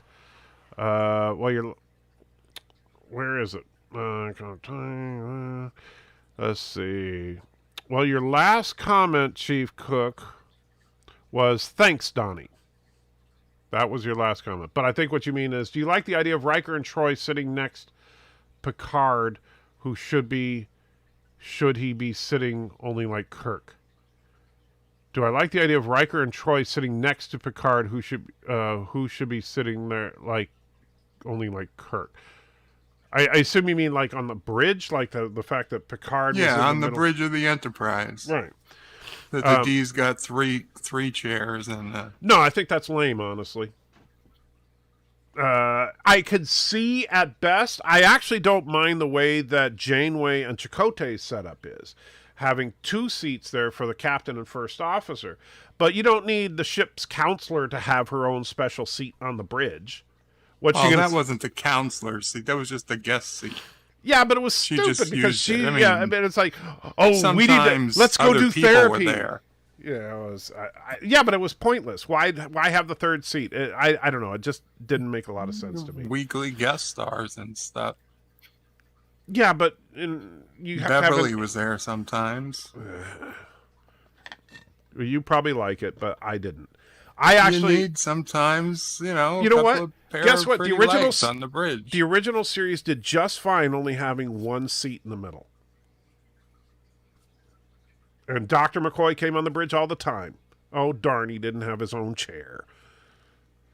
So, no, it didn't bother me at all. And the funny thing is, they put 3 seats in the middle so that, Riker and Troy have their own special seats to sit in. But everybody else on the bridge has to stand. What's that all about? Well, they say standing is better for the body. Then why have Riker and Troy sitting? Worse than smoking. Then why have Riker and Troy sit? Because it's modern medicine. They don't have to worry about the effects of sitting. You're contradicting yourself. No, they don't have unlimited resources, so they can only keep a few people healthy. We get Falcon and Winter Soldier right after WandaVision. I haven't heard a release date on Falcon and Winter Soldier yet, but I'm definitely looking forward to it. The Enterprise D actually had 5 seats in the middle. What, you think people sitting on the armrest or something? Could have been used for the second officer. Well, they didn't really have a quote-unquote second officer. That's just not something that they really dealt with. Only Worf had to stand. The rear consoles had pull-out chairs underneath where Barley used. I assume you mean Barkley. I thought they were all mostly standing there, but maybe I'm wrong. But I when I get to rewatching TNG, we'll talk about that. So, Bird, what do you got going on? Tomorrow we'll be doing a special Cinema Sad Day. We will be watching Star Trek 6. Oh, very nice. In honor of the late Christopher Plummer. Yes. That's great. So that'll be at probably 3 p.m. Eastern. All right, and now that's it. After that, I do know that week. Matthew told me that he may not be able to do the virtual pub this week. If he doesn't, I'll just host the virtual pub on my channel. So I don't want to miss it. And that's what, Monday night? Yeah. Or Sunday? No, that's Monday. Sunday night is Church Life After Dark now. And so, Daniel, do you have anything going on or just hanging out with people? No, I got nothing going on. All right. And all right, guys. So with that, gonna wrap it up. If you could try one food item from Star Trek fiction, what would it be and why? Tranya. Just raw curiosity. What about you, Bird? What food from Star Trek would you try? Does it have to be a food? Well, I picked a drink, so, you know.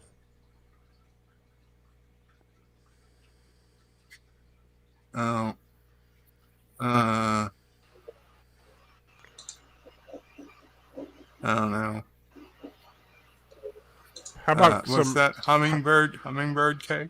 I think you should cake probably... is forever. I would think you cake would is eternal. I think you would do gach.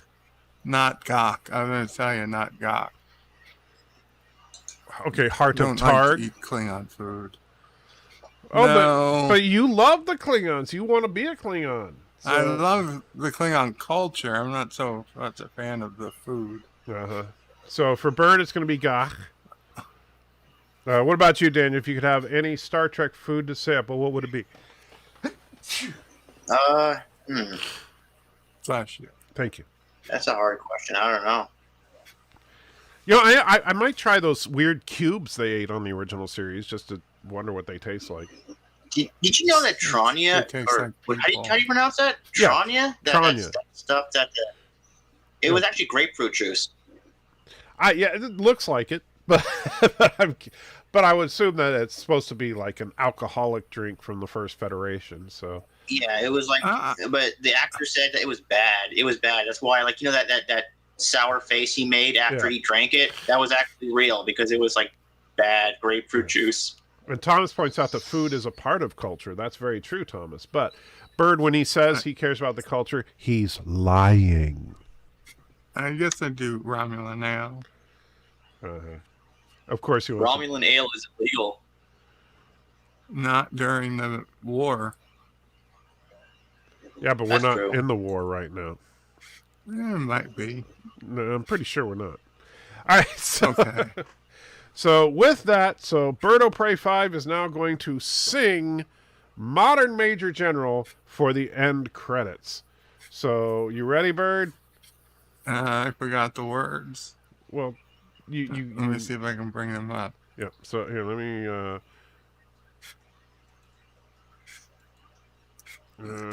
right. So there we go. You've got the whole screen now. I don't understand. What do you mean I have the whole screen? I mean, it's just you, so you can sing. Go ahead and start singing now.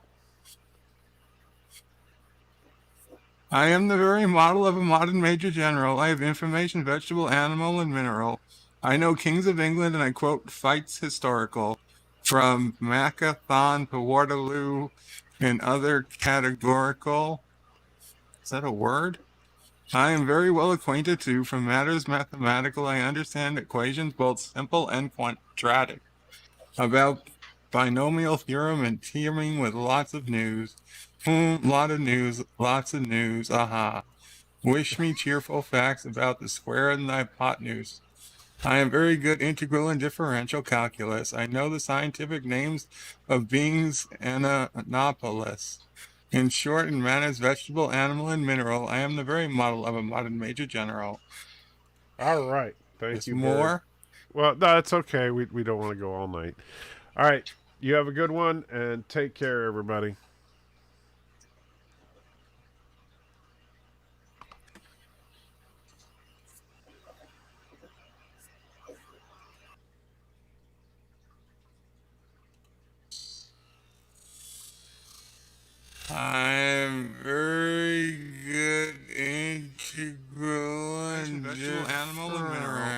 know Kings of England, I quote, fights historical.